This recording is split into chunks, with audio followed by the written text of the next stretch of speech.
Oliver Reginald Tambo was born on October 27, 1917 in the rural town of Mbizana, in eastern Bondoland in the Eastern Cape. His parents converted to Christianity shortly before he was born. He began his formal education aged 7 at the Ludique Methodist School in the Mbizana district and completed his primary education at the Holy Cross Mission. He then transferred to Johannesburg to attend St. Peter's College, in Rossett-en-Ville, where he completed his high school education. Tambo matriculated at St. Peter's with a number of distinctions and then went on to study at the University College of Fort Hare, near Alice, where he obtained his BSc degree in 1941. It was at Fort Hare that he first became involved in politics. He led a student class boycott in support of a demand to form a democratically elected Students' Representative Council. As a consequence, he was expelled from Fort Hare and unable to complete his BSc honors degree. In 1942, he returned to St. Peter's College as a science and mathematics teacher, where he taught many who would later play prominent roles in the ANC. Among these, was Duma Nakwi, who became the first African advocate of the Supreme Court and was later elected Secretary General of the ANC. He was among the founding members of the ANC Youth League, ANCIL, in 1944 and became its first secretary. In the ANCIL, Tambo teamed up with Walter Sisulu, Nelson Mandela, APMDA, and others to bring a bold, new spirit of militancy into the post-war ANC. Tambo was elected onto the Transvaal executive of the ANC in 1946. In 1948 he, together with Sisulu, was elected onto the National Executive Committee. This was of great significance to the ANCIL's efforts to change the ANC. Tambo left teaching soon after the adoption of the Programme of Action and set up a legal partnership with Mandela. The firm soon became known as a champion of the poor and victims of apartheid laws with little or no money to pay their legal costs. During the campaign of defiance of unjust laws of 1952, Tambo was among the numerous volunteers who courted imprisonment by deliberately breaking apartheid laws. Together with Mandela, Sisulu, Chief Albert Luthuli and 153 others, Tambo was arrested and charged with high treason in December 1957. In 1958, Tambo left the position of Secretary General to become the Deputy President of the ANC. The following year, he, like many of his colleagues, was served with a 5-year banning order. After the 1960 Sharpeville massacre, Tambo was asked by the ANC to travel abroad to set up the ANC's international mission and mobilize international opinion in opposition to the apartheid system. Working in conjunction with Dr. Yusuf Dadoo of the Transvaal Indian Congress, he was instrumental in the establishment of the South African United Front, which brought together the external missions of the ANC, the Pan-Africanist Congress, the South African Indian Congress and the Southwest African National Union. As a result of a lobbying campaign it conducted, the South African United Front was able to secure the expulsion of South Africa from the Commonwealth in 1961. Assisted by African governments, Oliver established ANC missions in Egypt, Ghana, Morocco, and London. From these small beginnings and under his stewardship, the ANC had acquired missions in 27 countries by 1990. These included all the permanent members of the United Nations, UN, Security Council, with the exception of China, 2 missions in Asia and 1 in Australasia. Tambo was also an important factor in securing the cooperation of numerous African governments in providing training and camp facilities for the ANC. In 1965, Tanzania and Zambia gave the ANC camp facilities to house trained Umkhonto we Sizwe, MK, combatants. In 1967, after the death of ANC President General Chief Albert Luthuli, Tambo became acting president until accession to the presidency was approved by the Morogoro Conference in 1969.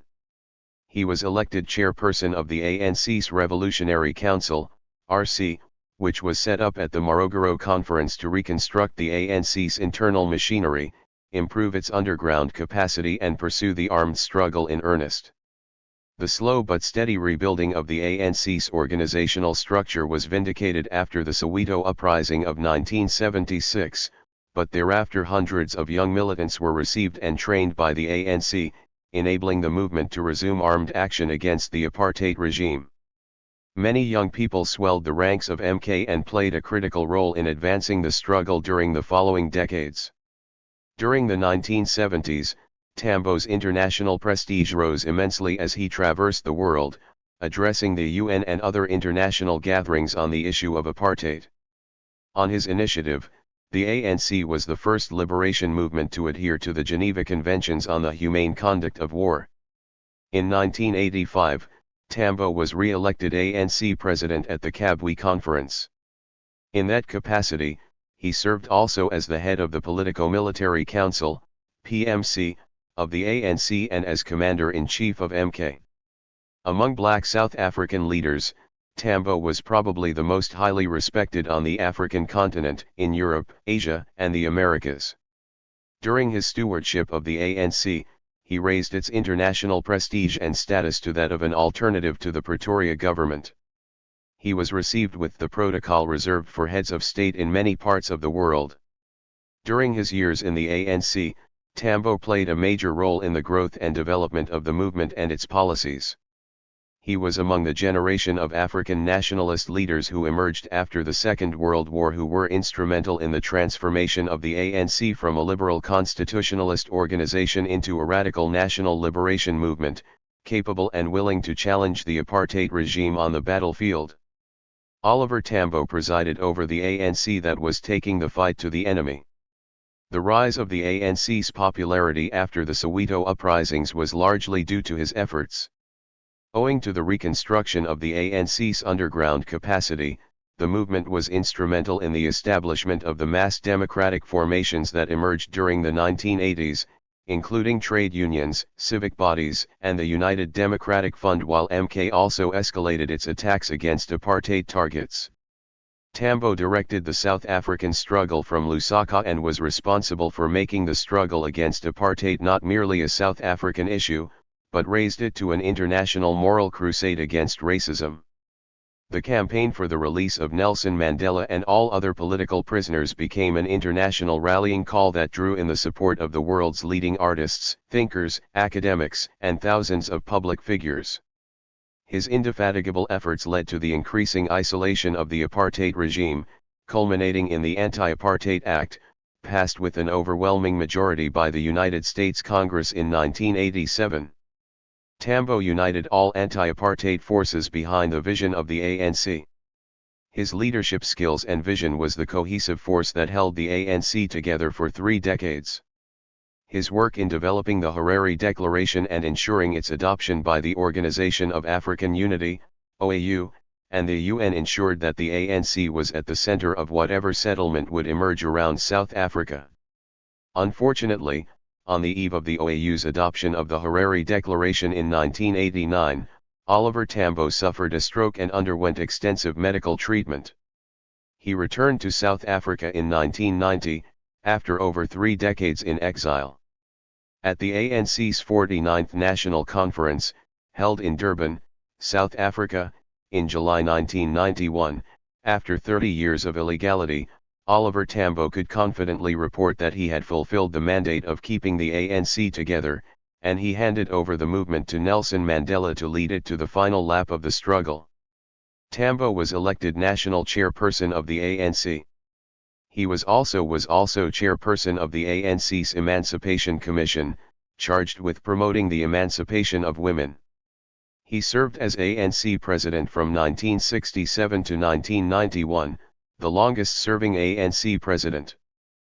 Tambo died from a stroke on April 24, 1993, shortly after witnessing the death of Chris Hani, former chief of MK and a hero of the liberation struggle.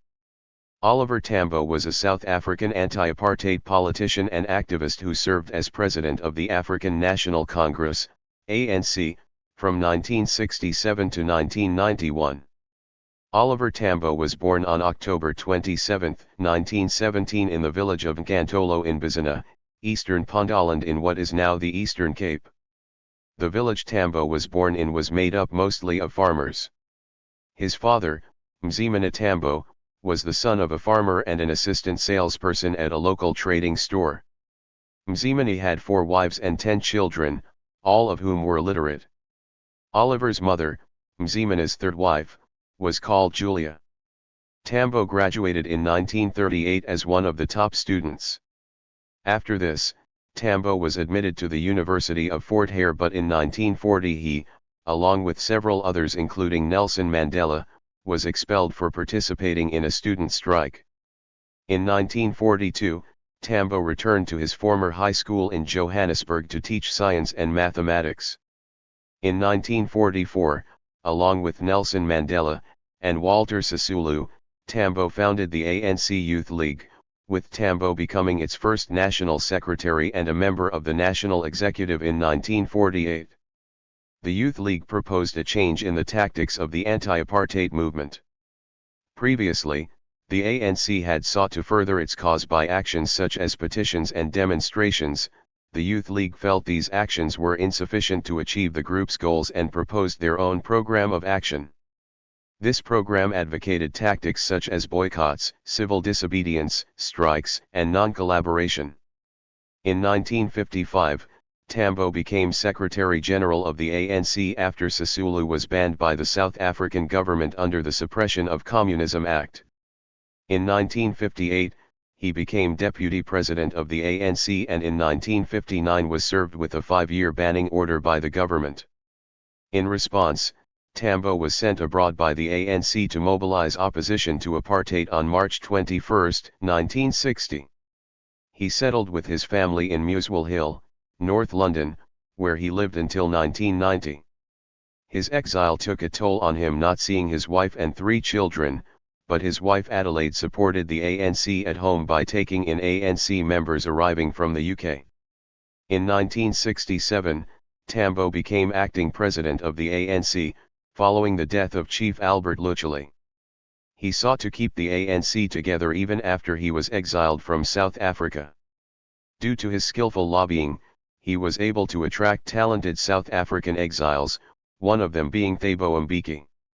On December 30, 1979 in Lusaka, Zambia, Tambo as president and Alfred Enzo, then Secretary General of the ANC, met Tim Jenkin, Stephen Lee and Alex Mimbaris, ANC members and escapees from incarceration at Philip K. Gussie Prison as political prisoners. Their presence was officially announced by the ANC in early January and Tambo introduced them at a press conference on January 2, 1980. Tambo was directly responsible for organizing active guerrilla units. Along with his comrades Nelson Mandela, Joe Slovo, and Walter Sisulu, Tambo directed and facilitated several attacks against the South African public. In a 1985 interview, Tambo was quoted as saying, "In the past, we were saying the ANC will not deliberately take innocent life, but now, looking at what is happening in South Africa, it is difficult to say civilians are not going to die." The Post-Apartheid Truth and Reconciliation Commission, TRC, in between 1978 and 1979 identified Tambo as the person who gave final approval for the May 20, 1983 Church Street bombing, which resulted in the death of 19 people and injuries to 197 to 217 people. The attack was orchestrated by a special operations unit of the ANC's Umkhonto we Sizwe, MK, commanded by Abubakar Ismail. Such units had been authorized by Tambo as president of the ANC in 1979. At the time of the attack, they reported to Joe Slovo as chief of staff. The ANC submission said that the bombing was in response to a South African cross-border raid into Lesotho in December 1982 which killed 42 ANC supporters and civilians, and the assassination of Ruth First, an ANC activist and wife of Joe Slovo, in Maputo, Mozambique. It claimed that 11 of the casualties were SADF personnel and hence a military target. The legal representative of some of the victims argued that as they were administrative staff, including telephonists and typists, they could not be considered a legitimate military target. 10 MK operatives, including Ismail, applied for amnesty for this and other bombings. The applications were opposed on various grounds, including that it was a terrorist attack disproportionate to the political motive.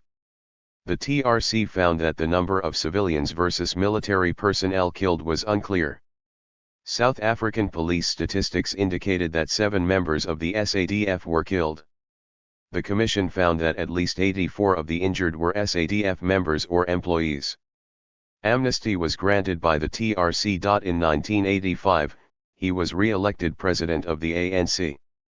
He returned to South Africa on December 13, 1990 after over 30 years in exile. He was able to return to South Africa because of the legalization of the ANC. When he returned after his time in exile, he received much support. Some of that support even came from old rivals.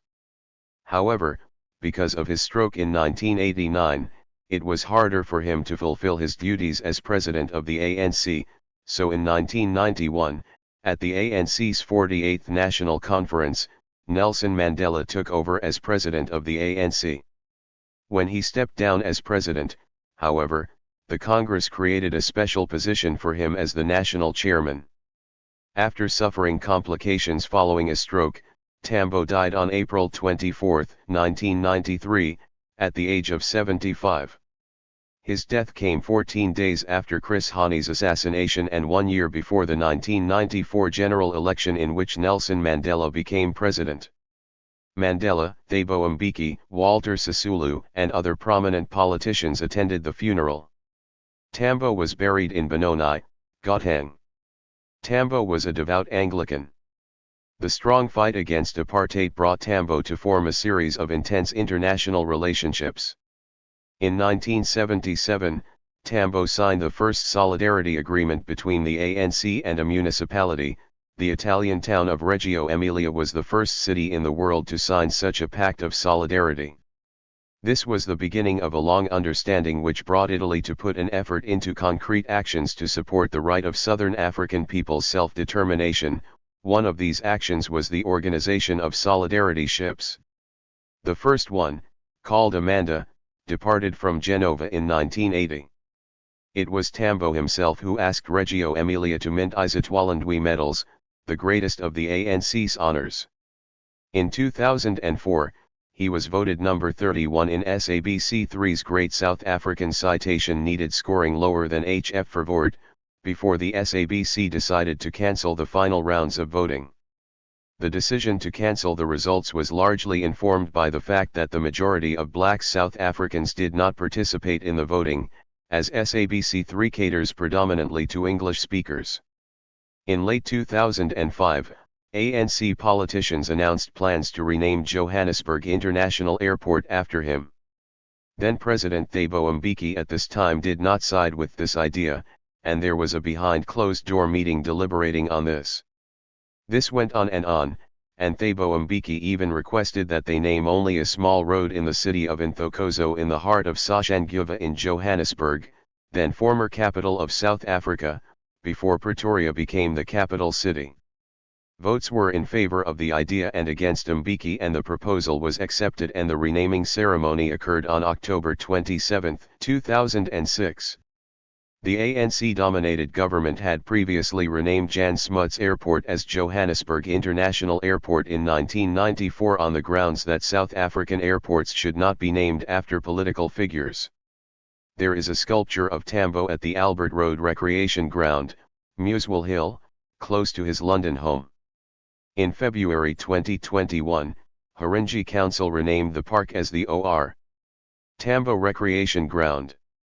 In June 2013, the city of Reggio Emilia in Italy celebrated Tambo with the creation of a park dedicated to the President of the African National Congress.